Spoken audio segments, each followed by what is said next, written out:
నమస్తే. శ్రీ గురుభ్యో నమ. శ్రీమాత్రే నమ. ఆదిత్యాయ చ సోమాయ మంగళాయ బుధాయ గురు శుక్ర శనిభ్యే రాహవే కేతవే నమ. శ్రీమాత శ్రీ మహారాజ్ఞి శ్రీమత్ సింహాసనేశ్వరి చిదగ్నికుండ సంభూత దేవకార్య సముద్యత ఉద్యద్భాను సహస్రాభ చతుర్భావ సమన్విత రాగస్వరూప షడ్జ క్రోధాకారాంకుశోజ్వల శ్రీమాత్రే నమ. గోచార ఫలితాలు మనం చెప్పుకునేటప్పుడు నిజానికి దినఫలాలు చెప్పుకుంటాం, పక్షఫలాలు చెప్పుకుంటాం, వార ఫలాలు చెప్పుకుంటాం, పక్షఫలాలు చెప్పుకుంటూ ఉంటాం. ఇలా మనం ఎందుకు చెప్పుకుంటున్నాం? మరి ఆ ఒక్క రోజులో అంత మార్పు ఉంటుందా అంటే, ఆ ఒక్క రోజుకు గాను ఏదైనా గ్రహాల యొక్క యుతి, దృష్టి, వీటి యొక్క ప్రభావం వల్ల మన మీద ఎలా ఉంటుంది అని చెప్పుకోవడం కోసం చెప్పుకునేటువంటిది. ఇవన్నీ మనం ఎందుకు చెప్పుకుంటున్నామంటే, ఉద్యోగ వ్యాపారాదులందు కానీ, లేదు మన యొక్క అదృష్ట దురదృష్టాలు, ఒక ప్రయాణం వల్ల కానీ, కుజుడి మార్పు, అనుకోకుండా రవితో కలవడం, ఇలాంటప్పుడు వచ్చేటువంటి కొంత చెడు ప్రభావం మన మీద ఏదైనా ఉంటుందా, లేదు చాలా మంచి జరిగేప్పుడు మనం ఏదైనా కొత్త విషయాలను ప్రారంభించడానికి వీటి కోసం చేసుకునేటువంటి ముందు తెలుసుకునేటువంటిది, ముందు జాగ్రత్త తీసుకునేటువంటి ప్రయత్నమే ఈ ప్రయత్నం. ఇట్లా మార్చి నెలలో మరి మార్చి 2024 గాను 1వ తారీఖు నుండి 15వ తారీఖు వరకు ఉండేటువంటి గ్రహస్థితి ఎలా ఉంది అని చెప్పుకుంటే, ముఖ్యంగా చెప్పుకోవాలి అంటే ఈ గ్రహస్థితి మీనంలో ఇప్పటి వరకు ఏ గ్రహం లేదు, కానీ 7వ తారీఖు నుండి బుధుడు వచ్చి చేరుతాడు. ఎవరున్నారు ఇప్పటి వరకు మీనంలో అంటే రాహు ఉన్నాడు. రాహుతో బుధుడు చేరుతున్నాడు కాబట్టి వచ్చేటువంటి పరిణామాల వల్ల కొంచెం ఆర్థికంగా వీటిలలో మనం ఏ రకమైనటువంటి ఎలా ఉండాలి అనేది తెలుసుకోవడం కోసమే. ఇక మేషంలో గురువు, కన్యలో కేతువు, మరి కుంభంలో శని. ఇక కుజుడు దాదాపు కుజుడి యొక్క మార్పు మనం చెప్పడానికి లేదు. ఎందుకు అంటే మకరంలోనే ఉంటాడు. కుంభంలోకి ఒకరోజు చివరి రోజు 15వ రోజు వరకు ఉన్నాడు. ఆ సాయంత్రం అంటే కుజుడు మనకి చివరి లాస్ట్ రోజు కుజుడు మార్పు. శుక్రుడు 7వ తారీఖు కుంభంలోకి వచ్చి చేరుతాడు. రవి కూడా చివరి రోజు మకరంలో నుండి కుంభంలోకి చేరేటువంటి పరిస్థితి.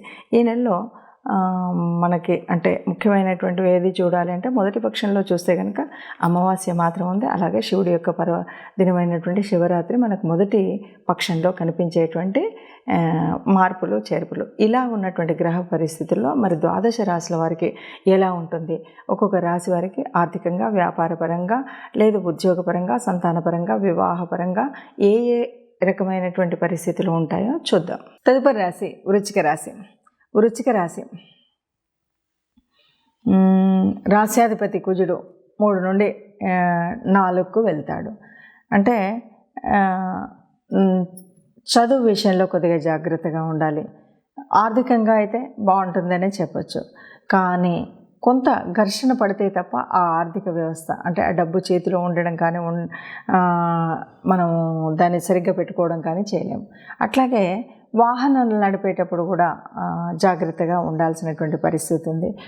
కొంత కుటుంబ విషయంలో అశాంతి అనేటువంటిది కొంత కనిపిస్తూ ఉంటుంది. ప్రేమ వివాహాలు చేసుకునేటువంటి వారికి మాత్రం జరిగేటువంటి అవకాశం ఉంది. రాజకీయంగా ఉన్నటువంటి వారికి చాలా బాగుంటాయి. అప్పులు అంటే ఆర్థికంగా మనం సంపాదన లేకపోయినా అప్పులు దొరికేటువంటి పరిస్థితి అయితే ఉంటుంది. షేర్ మార్కెట్లో ఇన్వెస్ట్ చేసేటువంటి వాళ్ళు జాగ్రత్తగా ఉండాలి. ఇక నీచపడినటువంటి బుధుడు వల్ల కొద్దిగా మనకి ఫ్రెండ్స్ ఎవరైనా ఉంటే కూడా అప్పటి వరకు ఉన్నటువంటి ఫ్రెండ్స్లో ఏదైనా మనల్ని మోసం చేసేటువంటి అవకాశం ఉంటుంది. మాట ఇచ్చినటువంటి వారు మాట తప్పేటువంటి అవకాశం ఉంటుంది. కాబట్టి స్నేహితుడే కదా అని పూర్తిగా నమ్మి వాళ్ళకి కావాల్సినటువంటి సంతకాలు పెట్టడము, వాళ్ళకి కావాల్సినటువంటి డబ్బులు ఇవ్వడం, ఇలాంటి పనులు ఏవి చేయకుండా ఉండి స్నేహితులతో స్నేహంగానే ఉంటూ మన పరిధిలో మనం ఉన్నప్పుడు జాగ్రత్తగా ఉండొచ్చు. అట్లాగే ఉద్యోగాల కోసం ప్రయత్నం చేసేటువంటి వారికి చక్కటి అవకాశాలు దొరికేటువంటి పరిస్థితి అయితే ఉంది. కాబట్టి చెప్పాలంటే వృశ్చిక రాశి వారికి మిశ్రమ ఫలితాలు ఉంటాయి. కొన్ని విషయాల్లో జాగ్రత్తగా ఉండాలి. సంఘర్షణ ఉంటుంది. కొంత సంఘర్షణ ఉన్నప్పటికీ కూడా మనం చేయాలనుకున్నటువంటి పని పట్టుదలతో, సత్సంకల్పంతో మొదలు పెడితే తప్పకుండా సాగుతుంది. చూశారు కదా. మరి ఇప్పటి వరకు ఉన్నటువంటి గ్రహస్థితి ఇలా ఉంది కాబట్టి మరి మనం ఇలా ఉన్నటువంటి గ్రహస్థితిలో ఏదైనా పరిహారాలు చేసుకోవాలి అంటే ఏం చేయాలి దీనివల్ల? ఎందుకంటే దాదాపుగా మనం చెప్పాలి అంటే ఒక మాట చెప్పొచ్చు.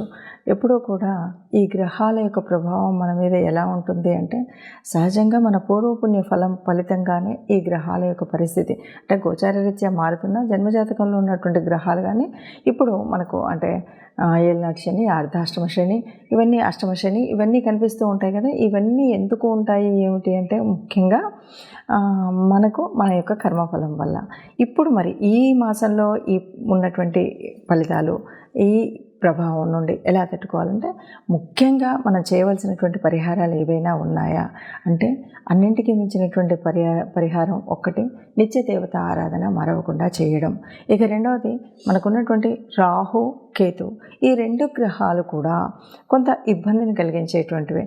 వాటితో వచ్చినటువంటి ముఖ్యంగా మనకు రాహుతో బుధుడు కలవడం వల్ల వచ్చినటువంటి పరిస్థితి ఏమిటి అంటే, బుధుడు అంటేనే మన యొక్క తెలివితేటలను ఎక్కడ ఎప్పుడు ఉపయోగించాలి అని ఆ ఉపయోగించే విధంగా మనకు మార్గదర్శనం అవుతుంది.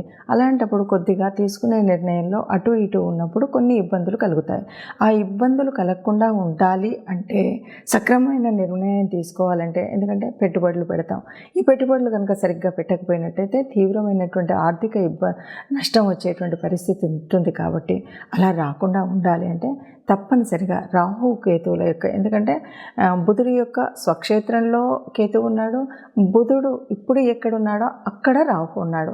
ఈ రాహు కేతువుల మధ్యలో నలిగిపోయేటువంటి పరిస్థితి రాకుండా ఉండాలి అంటే తప్పనిసరిగా రాహు కేతువుల ఆరాధన చేయవలసినటువంటి పరిస్థితి దాదాపు ఈ 15 రోజులు అందరూ చేస్తే మంచిది. ఎందుకంటే బుధుడు అనేవాడు అందరికీ ఏదో ఒక చోట బుధుడు ఉంటాడు. కాబట్టి బుధుడు అనేటువంటి వాడు వ్యాపారానికి, మాట తీరుకు, ఒక ఆలోచన పద్ధతికి ఉంటాడు. కాబట్టి ఈ పరిస్థితిని మనము రాహుకేతువులకి దీపారాధన కానీ, రాహుకేతువుల జపం చేసుకోవడం కానీ, మంత్రం ఉచ్చరించడం కానీ చేస్తే మంచిది. అలాగే ఏలినాటి శని ప్రభావం పడుతున్నటువంటి రాశులు కొన్ని, అంటే శని ఇప్పుడు కొద్దిగా శనిగ్రహ ప్రభావం వల్ల ఇబ్బంది పడుతున్న వారందరూ కూడా శని గ్రహం దగ్గర శని మంత్రం చదవడం ఇలాంటివి చేయాలి. లేదు ఎక్కడైనా సరే గోశాలలో గోగ్రాసం ఇవ్వడం. ముఖ్యంగా కార్మికులు ఎవరైనా ఉంటే వారికి ఏ రోజైనా, ముఖ్యంగా శనివారం రోజు పిడికెడు అన్నం పెడితే మంచిది. ఇంకా అన్నింటికీ మించి కుజుడు, ఇక్కడ కుజుడు, శుక్రుడు, రవి వీళ్ళంతా ఒక్కచోట ఉండడం, ఏ ప్రభావం తెలియకుండా ఉండడం, రవి ప్రభావం వల్ల కొద్దిగా ఇబ్బంది కలగడం, ఇవన్నీ ఉన్నటువంటి పరిస్థితి కనుక కుజుడు అంటేనే మనం కుజుడు సరి అయినటువంటి పరిస్థితిలో ఉంటే మంచిది. అలా కాకుండా ఉన్నప్పుడు ఏమవుతుందంటే కోపం వస్తుంది, చికాకు ఉంటుంది, తర్వాత దెబ్బలు తగిలించుకోవడం, ప్రయాణాలలో ఇబ్బందులు కలగడం, ఇలాంటి మార్పులు అన్నీ కూడా మనకు కనిపిస్తాయి. కాబట్టి కుజగ్రహ అనుగ్రహం కోసం కూడా మనం కుజ ఆరాధన చేయడం, ముఖ్యంగా మంగళవారం రోజు సుబ్రహ్మణ్య స్వామిని ఆరాధించడం. సమయం లేదు, వీలు లేదు, ఇంట్లోనే సుబ్రహ్మణ్య స్వామిని ఒక ఎర్రటి పూలు 2 పెట్టి ప్రార్థించడం. వీలైతే ఈ మాసంలో వీలైనప్పుడు కొంచెం కందిపప్పు లాంటిది ఎవరికైనా దానం చేయడం, ఇలాంటివి చేస్తే గనక కుజగ్రహం ఉన్నటువంటి ప్రభావం వల్ల కానీ, శనిగ్రహ ప్రభావం వల్ల కానీ వచ్చేటువంటి ఏదైతే దుష్పరిణామాలు ఉన్నాయో అవి రాకుండా ఉంటాయి. అలాగే మనకి రాహుకేతువుల యొక్క పూజా విధానాన్ని చేసుకున్నట్టయితే ఈ ఇబ్బందులు ఏవి ఉండకుండా ఉంటాయి. ఏది ఏమైనా సరే ఈ మాసంలో ఈ మాసంలో కానీ ఒక్క నిమిషం ఏది ఏమైనా సరే మనకు ఇప్పుడు జరుగుతున్నటువంటి గ్రహస్థితి మూలంగా వచ్చేటువంటి చెడు జరగకుండా ఉండాలంటే ఈ పరిహారాలు చేసుకోవడం మంచిది. అలాగే అందరూ సుఖంగా ఉండాలి, అందులో మనం ఉండాలని భావిస్తూ సర్వే జన సుఖినో భవంతు. నమస్తే.